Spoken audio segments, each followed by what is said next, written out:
Well, hello, those of you who are starting to filter in to this Scotch talk on major gifts, hosted by the Center for Civil Society and AmPhil.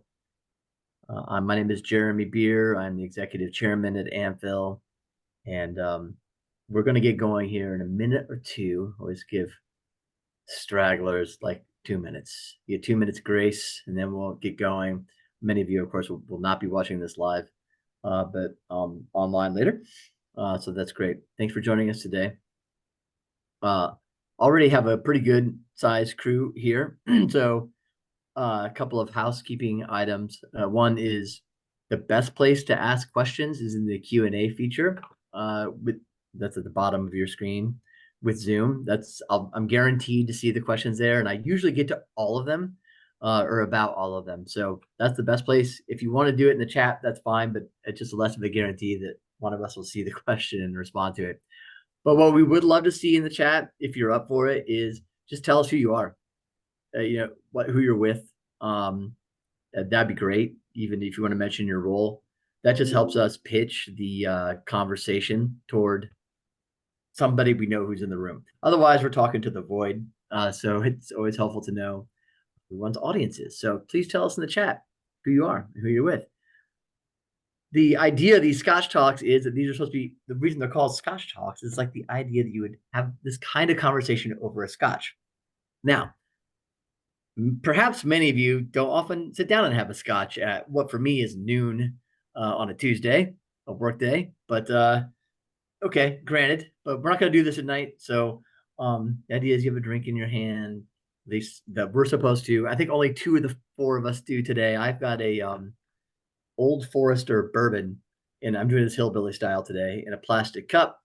And I have not had breakfast and I haven't had lunch. So this could get interesting by the end of this hour. Let's see. John, you already said you're dry today, correct? Sadly, I am. Yes, sadly. I won't make that mistake a second time, though. I will not, even if it's early in the morning. I will not make that mistake again. And Boaz, though, you're playing along at home. Yep, I have a Lafroig Isla single malt Scotch whiskey right here. I'll also point out Boaz is also like me in the Phoenix area, so it's also noon for him. But hopefully you had something to eat. I did have something to eat right before this. And Jason Lloyd, I'm going to introduce all these guys properly here in a second. Jason, I imagine you're not having a drink there at the Reagan Library, or are you? You're holding something up. It's a commemorative a Reagan commemorative glass, but with water because it is noon. Okay. All right. Great.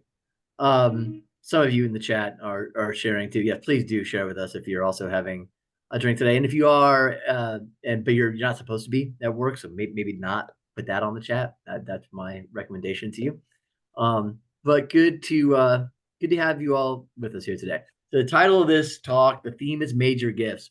Very broad. It's not, we didn't specify it any more than that. One of the less inspired titles of a Scotch talk we've had so far. But just broadly major gifts. So anything you want to know about major gifts, a particular question you have, please let us know. Put it in the Q&A, the chat and the Q&A. I think are both working now, so that we can hit on it for you. Otherwise, we're going to do our best to cover a lot of ground today in this talk. With us are John LaBarbera. First and foremost, John is AmPhil's Chief Consulting Officer. He's got extensive experience in nonprofit leadership, management, major gifts fundraising. Excuse me. He is the founding principal of the Center for Advanced Leadership Consulting and has served in key leadership roles at nonprofits throughout the United States. He oversees our entire consulting division, which is our biggest division. He works with major clients to help build successful development campaigns. Welcome, John. Thanks. It's great to be here. And then we also have with us Jason Lloyd. Jason, I've already told you, is at the Reagan Library today where he's doing board training for, I think, schools, right? Private schools, board members of private schools? Yep. Yeah. K through 12 private Christian schools today. He's already talking about major gifts and related issues out there today. Jason is one of our directors. He directs our Phoenix-based consulting group. I guess we call it our Southwest Consulting Group. Before joining Amphil, he worked as a trainer and curriculum specialist at Americans for Prosperity Foundation and in the development department at the Goldwater Institute. Really, really strong expertise in strategic planning, fundraising, department management, and major gifts fundraising. And Boaz Whitbeck, senior consultant here at Amphil, works with Jason very closely and often with me closely. We're all in Phoenix. He specializes in implementing major donor fundraising strategies and developing effective messaging for our clients. And before joining Amphil, Boaz worked with Americans for Prosperity as well and served as the deputy state director. So that's who's talking with you today. And we hope it's a with. By the way, thank you so much. We got the chat is burning today. This is great. Not a lot of drinking going on, but I do see one of our friends from Floriani is in the spirit of things, and we appreciate that, Joe Daly. All right, cookies are fine and great too. I wish I had some cookies right now. Let's start this conversation. All right, so major gifts. Kind of want to just set the baseline here, context, and talk first about what's the sort of culture of philanthropy that you might need in order to attract major gifts. We're going to get into technique here soon. I want to start kind of at the philosophy and principles sort of level. So Jason, talk to us about what people mean when they talk about a culture of philanthropy. Yeah, at Amphil, we've tried to bucket this into categories, and Steve Zabilski, I think, first coined these buckets.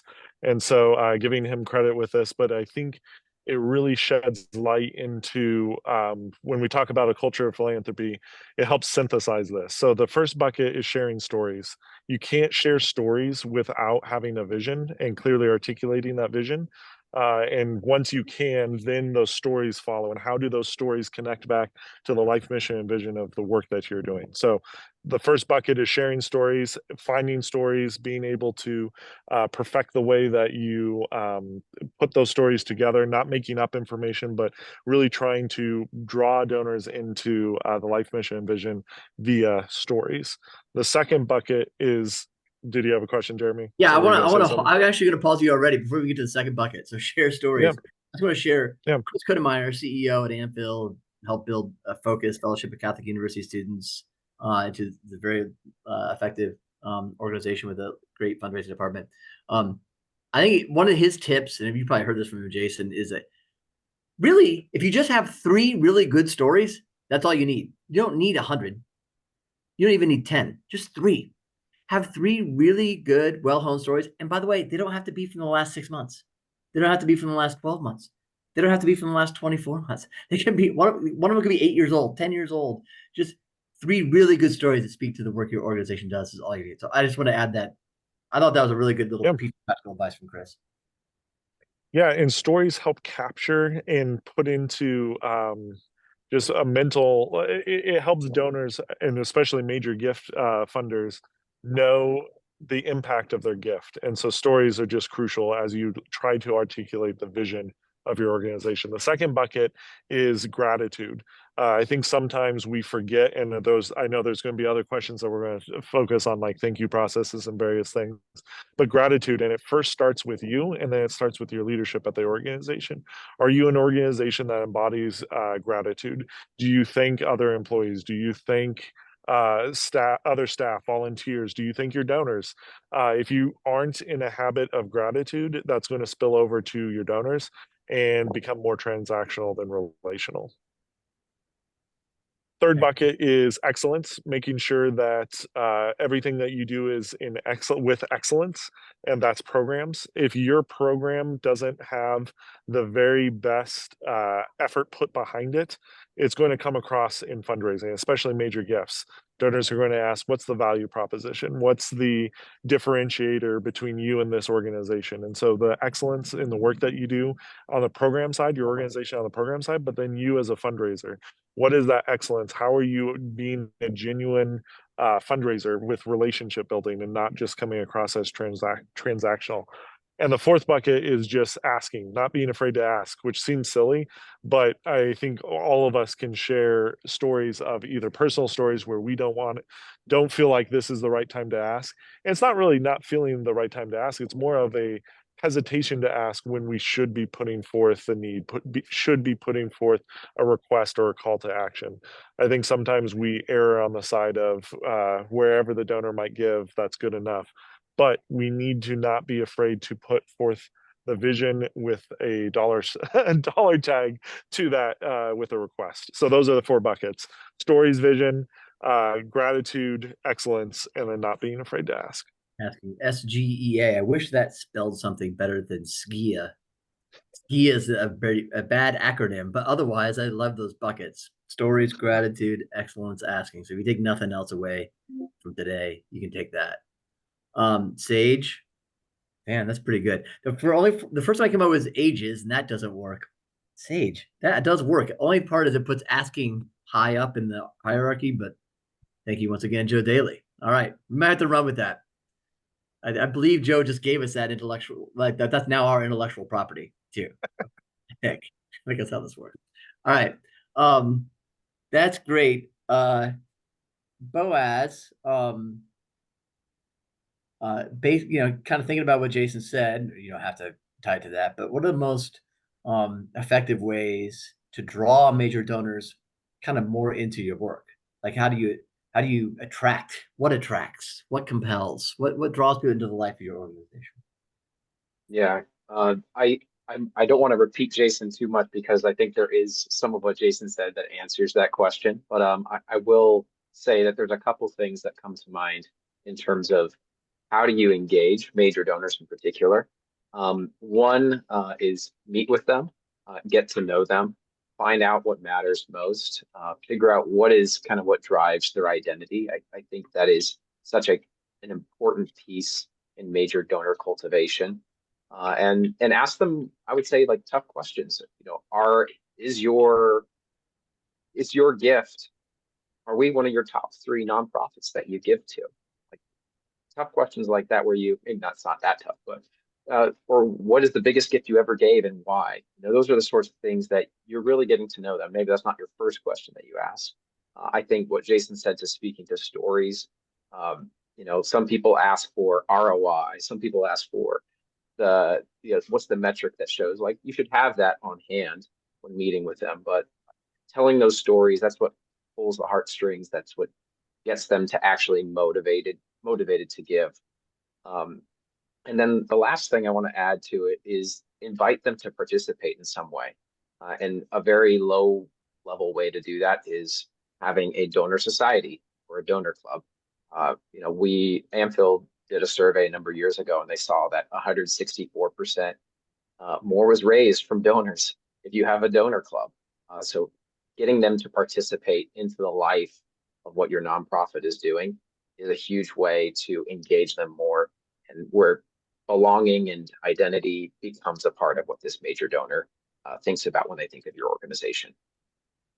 But as you mentioned donor clubs, and I want to hesitate, just proceed with caution really quickly of donor clubs are a tool, but they tap into that identity piece. And so you can tap into the identity piece outside of the donor clubs. But I think the survey that we did and the success, when we look at those that raised 164% more, it was the institutions, the organizations that really tapped into the identity and belongingness using a donor club. It wasn't that they just had a donor club in place. So I just wanted to throw that out there.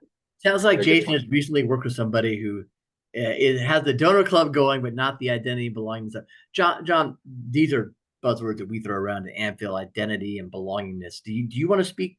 Would this be a time would you want to speak to that? Like why we think those are such important concepts when it comes to absolutely. And it ties back to what you led us off with, Jeremy, and that is the culture of philanthropy. What do you believe? What we believe is that people in their heart are generous. They want to support things that matter to them.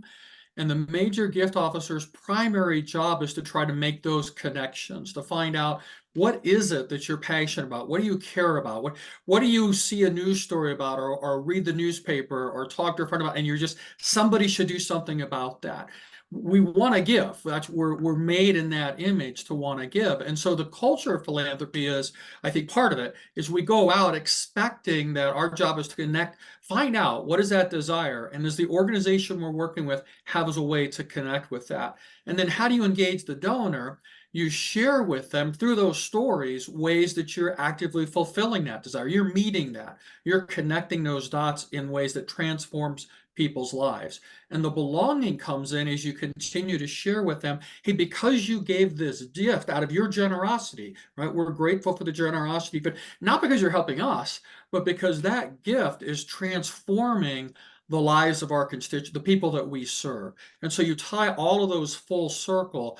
And I think that's what we're talking about with a culture of philanthropy. And to Jason's point, it's not a paint by number, check the box, rote kind of thing where it's like the donors, if I put in the right code in the ATM, the money pops out. It really is completely relational based, where we're sincerely interested in what the desire that donor has, what I believe the desires God's placed in their heart, and then connecting what we do, in whatever way that is to them, or if it's not us, connecting them to other great folks who do that. All of those, I think, are great ways to help the donors get more engaged. Yeah, and ultimately, just to tie a bow on this, we could talk more about it if you want, but um, two great questions to ask at your organization. If you're the leader of the organization, you're on board, you're the development director, how are we doing? Just ask these questions every now and then at creating a sense of belongingness for our donors with our mission in our organization. Do they feel like they belong to something, or are they just giving to something? Different things. And they're different. We could go into more detail on that, but that's just a key question. Just think about that. Or do they feel? Do our donors feel like a sense of identity with our organization? Do they identify with our organization? They put our bumper sticker on the back of their car, or have we not kind of yet really achieved that with many of our donors? That's another good question. And then those things ramify into a lot of different techniques and strategies and so forth. But that is a good audit to do. I feel like if there's a strong sense of identification and a strong sense of belonging, you probably have a strong culture of philanthropy. You're probably doing things right that we were talking about before. All right, we have our first question from the Q&A, and by the way, these are how these things go. I've got some questions from these guys ahead of time, and they all know. They do a Scotch talk with me. I may or may not ask them those questions. I also don't even know who submitted them, so I don't even know whether I'm asking John the right one or Boaz or Jason.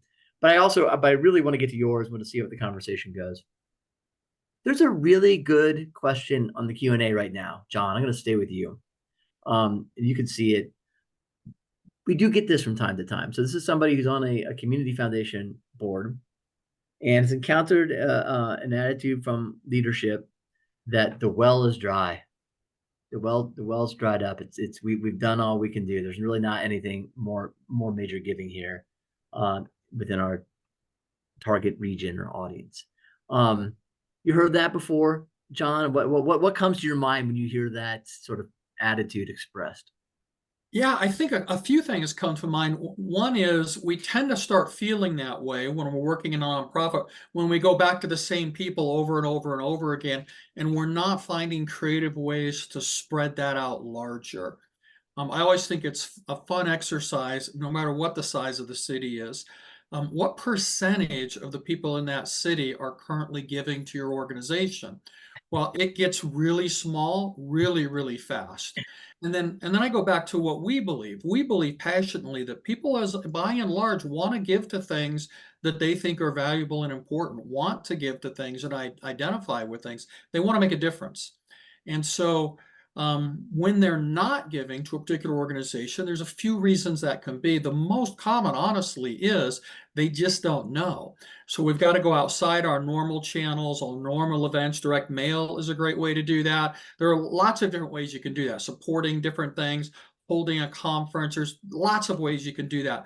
But the number one thing we find when you go out into that saturated market is the percentage of people who actually know the organization is very small. And Jeremy, you alluded to this earlier.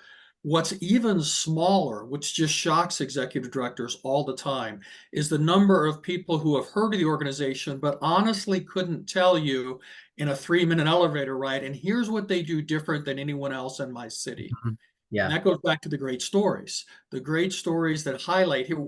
In business, we called it the unique selling proposition. But what's yeah, your unique organizational proposition? What's the needs you're meeting, the good you're causing or the bad you're preventing, that you're the only one doing it?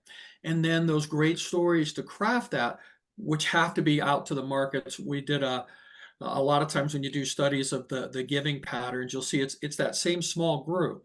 And so how do we get creative? And a great strategic plan will help you do that, a strategic development plan. How do you get creative in reaching all the rest of those people who don't know? Well, one of the great things is surveys. The number of yeah. times we've done surveys where we find out that market awareness is really, really, really low. Is not amazing to us because we do it every day, but it's amazing to most organizations, which I think represents a huge opportunity then to engage with an entire new audience. Yeah, I agree with everything you just said. There's a lot of wisdom what you just said. I think there's when I encounter that attitude, the well is dried up. Um if I were a board member, I'd be like, "Hmm, is it? I don't know that I've ever seen a situation where the well was really dried up, but is it a lack of awareness, like you're saying, John, in the target audience? Is there a problem with our vision? Have we not cast a big enough or exciting enough or compelling enough vision? Are we? What do our donors think of us? Like you said, John, I would want to talk to my top donors. What do they think we're doing and where we're going? You know, it could be all sorts of things going on. Maybe they're not aligned with us, or we've changed course and they feel left behind. Who knows? Be a lot of things going on there, but that's such a red flag kind of statement that it demands a board level investigation. So I'm glad you asked the question. And if you want to talk more about that with us, contact us offline. Like that's an interesting situation that you're encountering. But I doubt that the well is dried up. I think And there's I would just something. Jeremy, add that usually to change that mind, it takes data. It takes interviews, it takes surveys, it takes something that's beyond someone's opinion to actual data to show, gosh, that's not the case. So what you said, Yeah. some research, some diving in and research. Jason. and one thing I'll add to that is earlier today I did a session on strategic planning and strategic development planning, and I think this is where the data would come into play when you're doing the assessment phase before going into the actual planning. Trying to validate with the data, have you saturated a market? I know, Jeremy, I've actually received this a few times in Maricopa, specifically Maricopa County, which is in Phoenix, saying we've tapped all the major donors in Maricopa, which when you look at the data, you might think we have 500, 600, 1,000 plus donors at 5,000 and above. That sounds like a lot. Can we do more? Maricopa is, I think, the fifth largest county Yeah. in the nation. So you go through the data and then you start to realize, no, there's more potential here. Yeah. Great question. Thank you. You inspired a good conversation. I hope people enjoyed that. Um, Jason, maybe we'll save. We have another question. So all this, I usually just stay in the Q&A with you guys, unless you run out of questions, then I'll go back to the questions on my paper. Just FYI. This is a really good question as well. So an organization going through a leadership transition, college hiring a new president and a new provost, and the question is, how do you cultivate a sense of belonging and identity in that sort of time when that sort of thing is happening? So Yeah. Jason, we'll start with you, and then we can go around the room. Yeah, hopefully that identity and belongingness has already been present. And so I'll just preface it with that. Hopefully there is that culture of philanthropy that exists, and in which the transition plan, the succession plan, there should be a listening period of the new president or provost that comes in. There should be a transition period of 3 to 6 months, whatever you decide, where the former leader is introducing the new leader and having face-to-face conversations with the most major donors of the organization. Let's say let's say that culture doesn't exist. I think this is the opportunity for the new leader to start with a clean slate, and the way you start with that is with humility and listening. And so you can't just jump in the seat and start asking for money. I guess you could, but like that doesn't instill that culture that you're trying to build. And so if that is the case, I would encourage and advise, do a listening tour, try to meet with your top donors, top 10, 30, 50, whatever donors, and start listening to them. Hear why do they give? What excites them? And then circling back with a vision of where you want the organization to go. John or Boaz, you guys have thoughts on that question? Yeah, I think one of the key things Jason kind of leaned into there a little bit is just because you have a change in leadership in a healthy organization doesn't mean you have a change of vision, mission, and belonging. Now, if there is a change in mission, vision, and belonging, in other words, what are you doing? What are you all about? Then that is going to be a challenge, and you're going to need to rebuild a donor base. But normally, a change in leadership doesn't mean, well, gosh, we've been around 150 years, we've stood for this, now we're going to stand for something totally different. So normally, like I think Jason said, just continuing to reassure donors, our stories are the same and our mission is the same and our vision and our values are the same. Help us continue to do the great work you've always helped us to do. Let me elaborate that. Boaz, you're gonna get the next question. Let me ask you a follow-up, John. And I don't know if this person would ask this or not, but let's say the president had a really strong and charismatic personality, which is often the case with the college. So a lot of he or she brought in a lot of donors, and they really helped raise some of them up to heights that the college had never seen before in terms of their giving. And it was just a strong connection. How do you detach or shift the belonging and identity away from the president to the institution? And this goes for more than a college. We see this with all sorts of nonprofits. Would you have any ideas on how to do that? Yeah, one of it's a little counterintuitive, but I've found it to be one of the most effective at all, and that is to go into those because those really big major donors, right? They're heavily invested. So to go to them and say, "Hey, I'm the new president. You've been here for 15 years. I've been here for 15 days. I need your advice and help." Yeah. How do I and ask them that question? How do I ensure all of your other donors that are just like you out there? How do I ensure they know we're on the same mission? What things could I do that would? And so you bring them in as your advisors on how to do this well. Now their belong is even more real because they're speaking Yeah. into the Yeah. strategy, the tactics to maintain the strategy. The power of asking for advice and bringing people alongside you that speaks to that so well. That's great. Jason, do you want to add something to that? I was going to say, oftentimes I hear, and I heard earlier today, people give to people. And here it's an easy cop out to say, oh, they gave to the former president, they're not going to give now. But I think funders, even funders who are won over by charisma, more or less still give to the people that they're supporting, right? And in education, it's the people, it's the students, it's the alumni, it's Yeah. that impact. And so trying to show those stories, share those stories, I think that's another way to kind of curtail it. Hope that was helpful. Thank you. Great question. That happens a lot. All right, Boaz, I'm going to give you this one. And this is something we get sometimes, especially with maybe organizations that are still finding their way, getting a foothold. How much should an organization be willing to adjust its mission if doing so might raise more money? Yeah, I think that's a pretty loaded question of how do you decide whether or not you want to go a certain direction. And I think that speaks to like maybe a question I would have for this anonymous attendee. Like, do you have a strategic plan?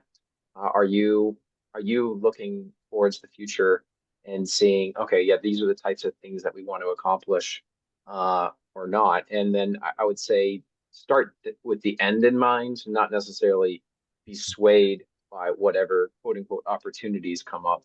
The means can change. I think the good nonprofits that I work with, that others on this panel work with, there are different, I think, strategic tactical pivots you can, but the North Star of where you're trying to go, what you're trying to accomplish, what your mission is, that shouldn't be changing at all, if much at all, in my opinion.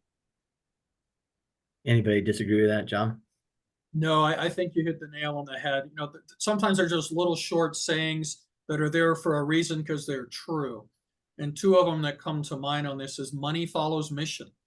No organization that starts chasing money that allows that to lead the mission ever succeeds long term. Because we go back to people give to what they care about. And the moment you pivot away from here's the mission we've been called to, we're going to accomplish, which will now with clarity allow people to come to you to give, and you start instead chasing the most recent dollar trend, you give up that mission, and now people are no longer are going to identify with you. And the second half of that, so money follows mission. The second half is I don't know of any nonprofit that was founded with the goal of raising money. Yeah, I mean, Raising money was always a means to a greater end. So hopefully why not. chase the means? You chase the end. Yeah. In practice, how this works, though, right? We all know it's not like, will you change your mission? It's like, what if we added this? Like, well, he wants to do this. If we were to take this $100,000, we could send $50,000 doing the X thing, which we never imagined we would do. But at least it's $50,000 more for Y, which is our mission. Seems to me that that's more how this really happens in practice, right? And even that, John, would you say even that's a dangerous game to start playing? I'd say it's very dangerous. I worked with a really large, very successful in terms of mission and in terms of fundraising organization, doing some executive consulting several years back. And they were concerned that what they existed to do was actually in their name, so it wasn't hard to figure out. But they were concerned that they maybe weren't making traction with that as much as they should. And they asked me to come in, and I spent a few meetings with them. And after a few meetings, like, hey, do me a favor this week. Just track how you're spending your time, executive team. And they came back after a week of tracking it. Less than 10% of their time was spent on actually furthering the mission that was in their name. The other 90% was spent on these ancillary things that because they were good at X, someone else thought, well, you should do Y and Z and W, and no one else is doing it, so you should too. That's a sure path to losing your mission, losing your way, losing your effectiveness. So I wouldn't say there's an ironclad rule, never accept money that's outside of the mission, but I would say there's double, Yeah. triple, quadruple check before you do. Yeah. Odds Yeah. are it's not a good idea. Odds are it's not a good idea. That's the way of putting it. Jeremy, one thing I've seen, I'm curious for John and Boaz for you to weigh in on this, is sometimes donors love giving advice. And I mean, sometimes I'll even ask for advice or encourage others to ask Sometimes, for advice. sometimes. All the times. And so but like it's easy to chase the shiny objects when you get that advice, right? And I think this is sometimes where I see this question pop up in my work is it's not necessarily like, let's add this new program. It's more of, I'm asking this donor for advice. They're giving this great advice in this area. Let's add on to this program because of that advice, right? And I still think everything we just shared and discussed, that still we should proceed with caution there, because that completely moves you away from your mission and the expertise of your organization. But curious, John, Boaz, your thoughts on that? And sometimes the advice actually furthers your mission. So don't I would say there's certain things that you can do this and this, and it That's fair. actually accomplishes that. That's where you just have to check, is this advancing our mission or not? That's the main thing I would just add to yours. All Yeah, right, let's move on agree. to some other. Okay, John. No, I would completely agree. And it also means be careful how you ask for advice, right? So when I'm asked for advice, I always target it. Hey, we're looking at X, Y, Z. You've got experience at this and this. Can you speak into it from your experience on that? And then you don't get the wide open spaces. Maybe you should completely do something different. Yeah, The other, you got the to other frame. challenge, the other challenge with chasing a shiny object gift is, and I've seen this done very effectively. In fact, that one organization that kept getting chasing those objects, asking the donor, well, are you willing to fund that at the same level for the next 15 years and help us raise money beyond that at double that level so we can continue it? Or is this more of a one-time? I have yet to see a donor say anything other, well, no, this is more of a one-time. Okay, no, then we can't do that. All right, let's move on. We'll go back to basics here a little bit. So major gifts, you haven't even defined it, but you all have your own ideas in your mind, I'm sure. And it does depend. I'll do this, and I'm going to ask you a question, Boaz. If you're a large organization, probably that means at least $10,000 or more is a major gift. If you're a medium-sized organization, I don't know if that means $5 or $10 million to $50 million. Maybe it means $5,000 or more. If you're a smaller organization, it usually just means $1,000 or more. That's a major gift. That's fine. Doesn't really matter how you define it, but it's something out of the ordinary, something usually that people have to think about. Somebody says this, like, if you have to, yeah, it's something you have to think about before you write the check. It's not just, dashing it off. So, Boaz, with that in mind, what's the kind of the mix of, what percentage like of revenue do major gifts typically contribute to a nonprofit? And then how should the organizations think about kind of their staff commitment, the time commitment to pursuing major gifts? Yeah, that's a great question. I think it depends on the size of the organization, what the percentage of major gifts would be. I think as you grow, there tends to be, a widening of that pyramid. I'd say the donor pyramid is oftentimes, it can be 80-20 with Mhm. most of your, or even higher than that in some That could cases. be Where 90-10 that's easily. It Yeah. could be 90-10, and that's where it's like how reliant are you on just a few major donors can be a risk that your organization has. Um, but I would say that, a lot of organizations, especially starting off small, under a million to 5 million, are oftentimes very reliant on major gifts. And so the second part of your question, I think, is how should they be thinking about time? Is that Yeah, correct? staff commitment and time. Yep.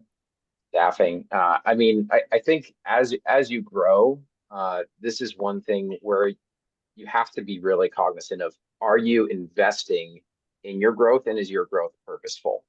And that means, are there new staff members who are in charge of the thank you process? The executive director can't do it all after a certain point if there's that many donations coming in. And then from there, then you have to consider, okay, should we hire a major gift officer or a director of development? Maybe which one is going to be, turn that dial up in terms of per hour. One of my colleagues, Ben Doming, says, if you hire a major gift officer, they should be raising it after a certain amount of time, obviously, getting to know the donors, around $475 an hour. Is that something that you're seeing in the people that you hire and in the hours that you're spending? You should be getting that ROI in terms of hours spent and then income coming in. And so there's some rules of thumbs out there. I'll let the other guys speak to that, but that's a big picture. Jason, are people generally overinvested or underinvested in the time spent on major gifts? Underinvested. I actually don't think I've ever met one person that is overinvested, one organization that is overinvested in major gifts.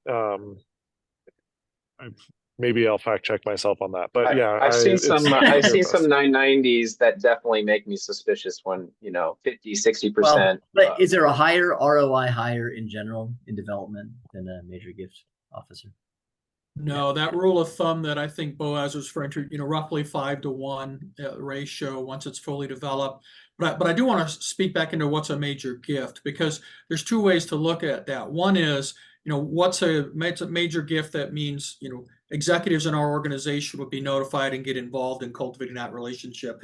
And that's going to change dramatically depending on the size and age of your organization. What shouldn't change, though, is anyone who's giving $1,000 in one gift, as an example, no matter the size of your organization. But over 40% of the people in the country, polls consistently show, couldn't meet an emergency expense of $1,000, let alone just give it away. So if you're getting a gift like that, one or two gifts even that equals that 1,000, that something should bubble up into, we need to do a well screen. We need to figure out where this, because that's a lot of money for most people. Again, 40% couldn't do that if they had to, let alone give it away so you want a system, and there's some great tools out there. Virtuous has a great system for this on CRM. There's lots of ways that you can help automate that level so that those don't get missed. The number of times in organizations, you see it over and over again, where people with incredible capacity will give a pretty small first-time gift.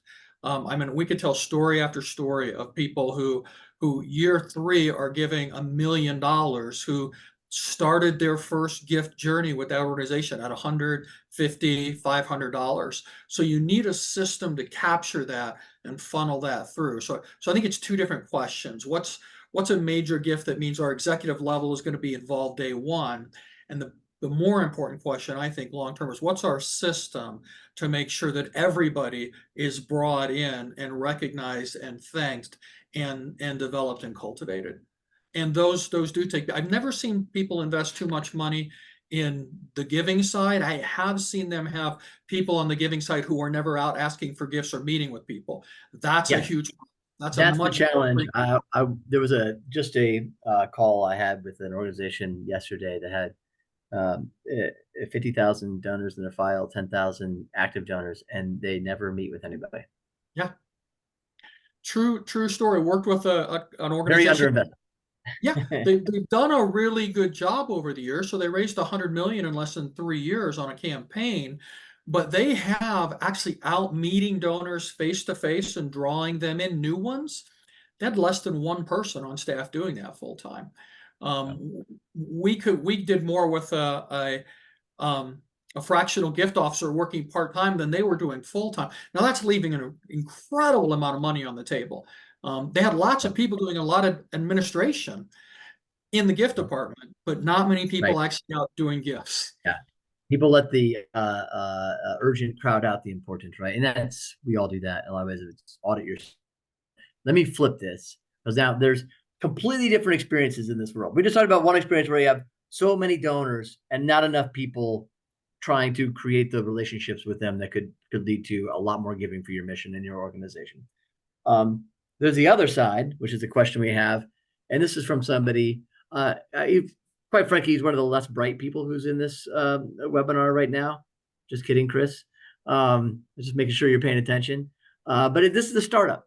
This is a startup, and this is a tougher question. Like, you don't have an alumni base. You don't even have a donor base yet.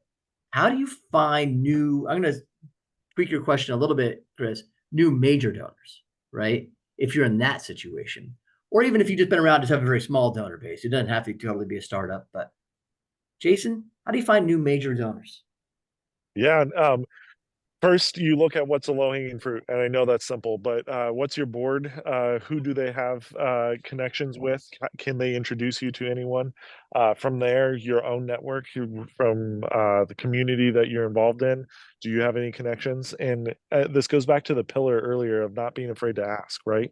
Asking for money, but more importantly, asking for connections, asking for people that you do meet with means saying, who do you know in your network that would be interested in the work that you heard me share today, and then following up with that, right? So I'd start with like your own network, the low hanging fruit, so what's right around you, and then outside of that, if you're a school, it's and maybe a model where it's not closed enrollment, having the local foundations, local business leaders, having coffee with them, trying to reach out to the local people in your community. If your organization's tied to a local piece, if it's a national piece, looking at the national level. I'll stop there. I'll see what John and Boaz might add. Yeah, I just want to say one thing that I think a lot of people underestimate their network. You know, these are people who are in your contacts in your phone. These are people who you're connected with on LinkedIn or social media. You know, people you maybe go to church with. Don't like let anybody off that list. Like, start building that list, and then you can really start narrowing it down. I was like, okay, do we have some addresses of those folks? And that's where maybe a wealth screen might be helpful if you have enough addresses. And so I would say start there. And to Jason's point, I think board members, maybe not every single one, but they should be willing, especially if they're more well off, to maybe host a social or small event at their home and invite people to that. I'm gonna say right now, if it's a startup organization, they've got to be willing. They shouldn't be on the board. Let's just stipulate that right now. Like, this is not a sort of like, maybe I'll help you situation. Yeah, hosting things at their homes, events, you mentioned, conferences mentioned here. I think anything to do to get people in the room and to get the right kind of people in the room and know what's going on is so in-person things, network, board. Any other ideas? One thing I always say, you got to do research, right? So let's just say I got to find out people, and you've probably heard me say this, Chris, but for the good of the order, like guerrilla research, as in GUE or whatever, ILA, not as in the animal, is so That's very important, especially as a startup. Like, all right, well, who's on the donor wall at all these other local institutions that are semi-similar to mine or might have the donors who be like mine? Before you even have a subscription to a donor search or foundation directory, which are great things, go get them if you can afford them. Do guerrilla research. Go out there and find out.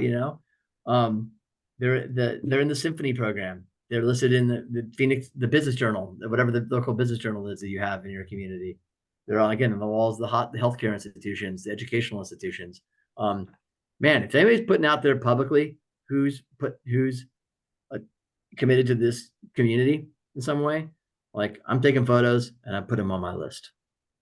Yeah, I think to pile on that, Jeremy, another great thing is we go back to what's that vision? What's that mission? What do you exist to do that no one else is doing? And then who has a natural affinity towards that? Who are your clientele? Who are you serving? Who benefits from that service? What are adjacent services?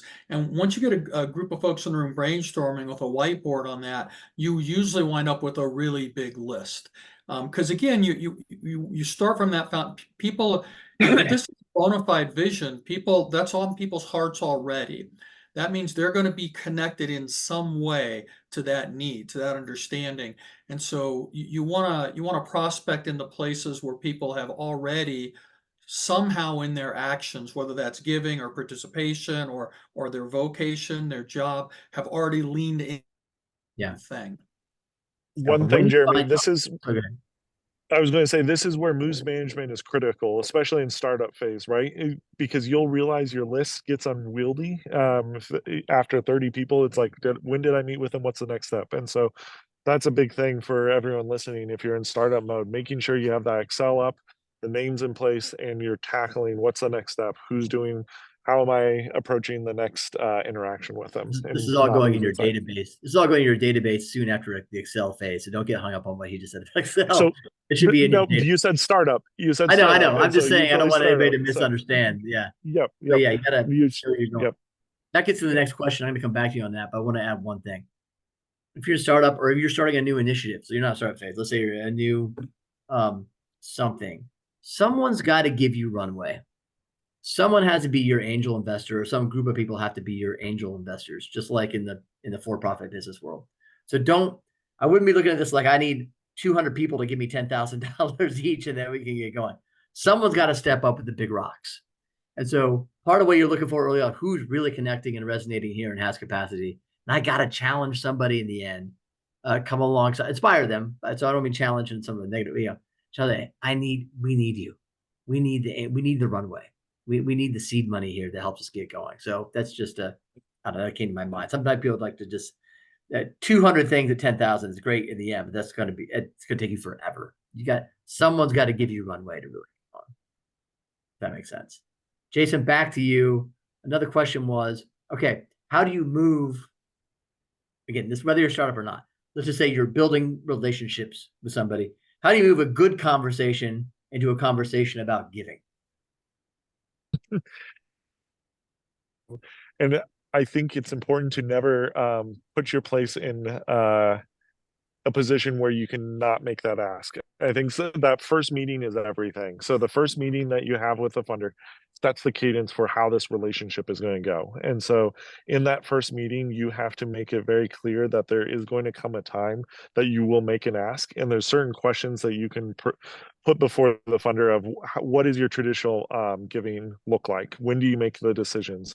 If we were to share a proposal to you, how do you like to receive that? Do you want me to present that to you? Do you want that via email? So getting to know the funder in that first meeting so that you better know when that next ask should come. I like to say after 3 meetings, if you haven't gotten to the ask, you either did something wrong or this funder is just not going to support the work that you're going to do.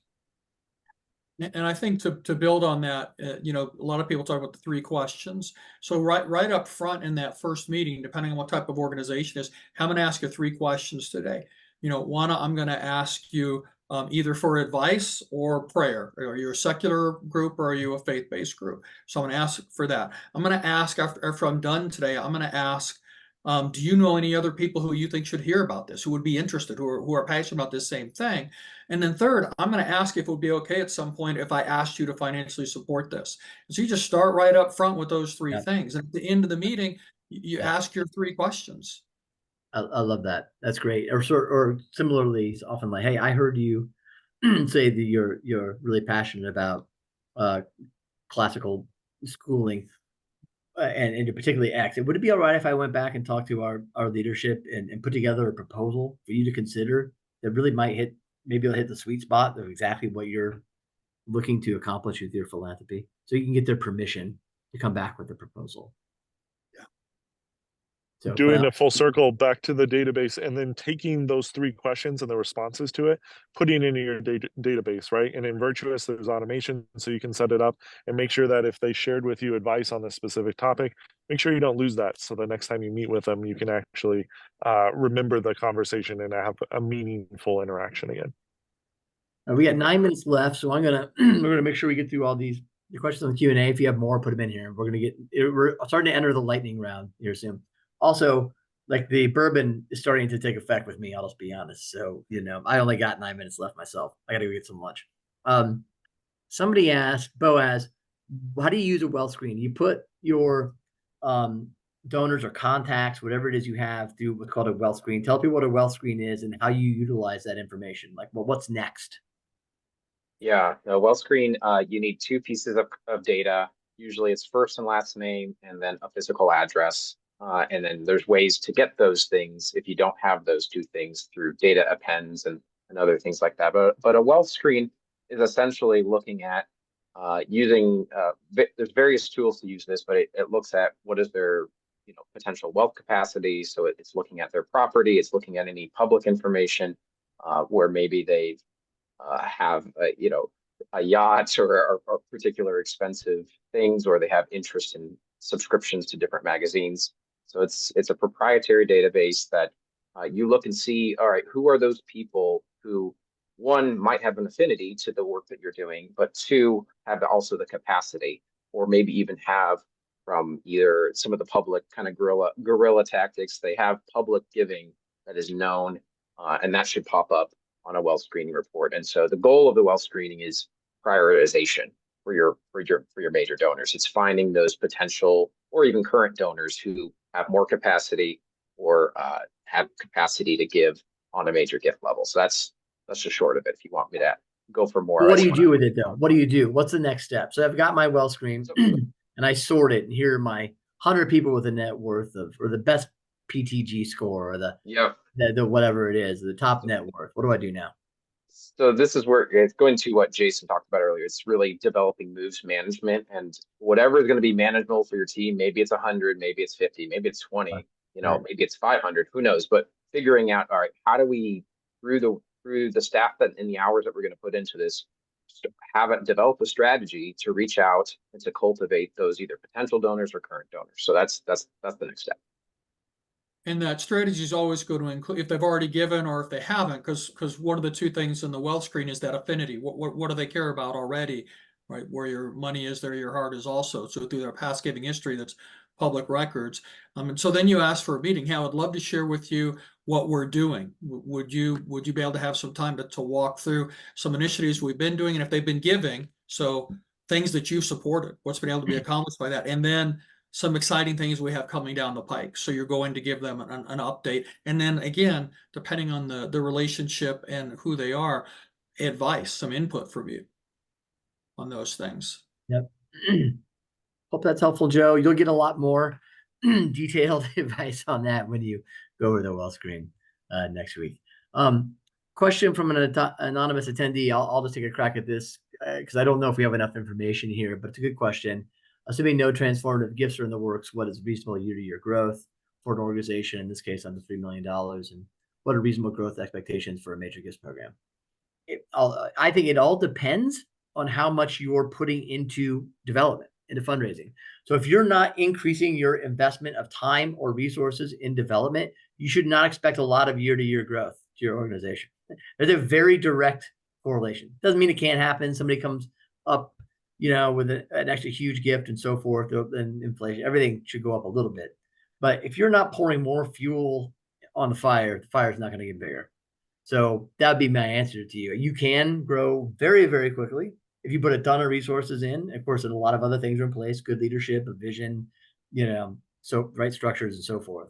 But yeah, generally there's a direct correlation between what you put in to fundraising and all that stuff and what you get out of it. So happy to answer that question offline if you want to provide more specific information.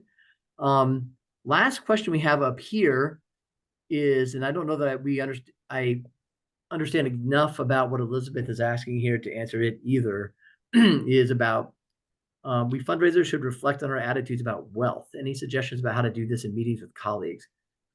John, do you have a guess as to what Elizabeth is getting at here? There's a great book by Nowen out there that talks about, and one of you will remember the name off the top of your head. Spirituality of fundraising. Spirituality of Spirituality of fundraising. fundraising. And so basically, right, because some people resent wealth, they don't make very good gift officers. Some people don't. Right, true. Whether you're Catholic or you're Protestant or you're Orthodox or you're Jewish, there's a good background of this because I've heard it attributed to people in all four groups, right? Work as hard as you can to earn as much as you can so you can give away as much as you can. And those are you want people who have that kind of a thought process on that. But Nowen's book has been super helpful for folks. Short, easy, quick to digest is really helpful on that. What's that proper attitude towards wealth? Yeah, and I think we got it. Elizabeth clarified exactly our own attitudes towards wealth. So I think, John, you actually hit on what she was asking. So that Spirituality Fundraising by Henry Nouwen, Nouwen. If you don't know that book, many of you do. Is very worth reading. You may have your own recommendations. Jason, Boaz, do you want to add anything on that? This is probably how we're going to end. I was just going to say the parable of the widow's mite. That's something that often comes up in my conversations of like funders to give out of their abundance, out of what they can, right? And so we don't know what that means for each individual. And so that's, as a fundraiser, we don't need to know that. We just need to connect them to the life mission vision. Really what John said in Henry Nouwen's book. So last one, we're about out of time, is about how to increase board engagement with fundraising efforts, particularly if there's not been any previous expectation or requirement. This comes up a lot. I'll just answer that quickly and let everybody go. Although it's not a question that can be answered quickly. The first thing I would say, there's things you can do, and I'll try to detail them here in less than 2 minutes. But the first thing I would say is this where you want to spend your time or where you need to be spending your time right now? Trying to solve the question of board engagement with fundraising. Because let me tell you, it's not going to be easy. This is not one of the things that's most in your power if you're a development director or development officer, even an executive director. It's mostly in the board chair's court and the board itself, right? So you can make suggestions. There are best practices. You can bring in groups like ours to come and hammer the board a little bit, take them through a journey that leads them to understand their responsibility for fundraising better. But just my first thing is I often see people spend a lot of time on this question. It would actually be better spent just on major gift stuff outside. Having said that, if board members are willing, if there's not really like a defensiveness here, the easiest way to do is to make it easy on them. Present lists, present names, present lists. Ask, do you know anybody here that we might connect with, and so forth. Or if you know they're already connected with somebody, put something in motion, then ask them to follow up rather than ask them to initiate the motion. So for instance, Jody Smith on your board is connected with such foundation. You've suggested maybe an introduction could be in order for a while. She hasn't done anything with it. Maybe you just go ahead and reach out to the foundation yourself. And hey, Jody, we went ahead and put in a proposal in. Could you come over to the top with a good word on our behalf? Like, it's often easier for board members to act on something that's already in motion than to put it in motion themselves. I hope that makes some sense. It's great if they'll host something in their home. It's great if they'll make introductions. It's great if they'll host something at the club. It's great if they'll do the lunch, whatever. I'm not dissuading you from doing all that. We could talk at more length offline on that. But my main advice is, number one, is this the best use of your time worrying about this problem that everybody deals with? And second, if it is, at least try to make it super easy. Put stuff in motion, ask them to come over the top, ask them to suggest just one name a quarter, whatever, something really simple. So Anybody want to add to that before we go? Last would just thing I would say, go ahead, John. No, go Yeah, ahead, Jason. Jason and John. Last thing I would say is just clarify the role. Like if you're recruiting board members and you want them to fundraise, you have to make that clear when you are onboarding them or approaching them for this opportunity. Don't like bait and switch, join the board. Oh, I need you to fundraise. You're not going to get help with that. John? No, I was just going to piggyback on that. And if you've got a board that didn't expect that when they came on, then you need a strategic plan on how to transition the board over time into a fundraising board, which is very doable, but it does take time. Yeah, that it takes some more time, and unfortunately more time than we have here today, but I appreciate everybody being here and joining us for this. I'm just seeing if, well, what the next kind of events we have coming up, if I can do this before we go. I may not be able to, so I'm failing technologically, so I'm gonna let everybody go. Thanks for joining us. If you want, go to amphil.com, but you can find more master classes coming up, Scotch talks, conferences, and everything else that we do. And if you want to talk to us more like one-on-one, drop us a line. All of us are available at our first initial last name at amphil.com. So feel free to write any one of us if you have further questions and want to follow up. All right. Thanks so much. Yes, and as Jacob just said, we've got some resources and recording will be coming your way if you sign up for this Scotch Talk. You're going to be getting a link to it online. So thanks, everybody. Take care. Thanks, guys.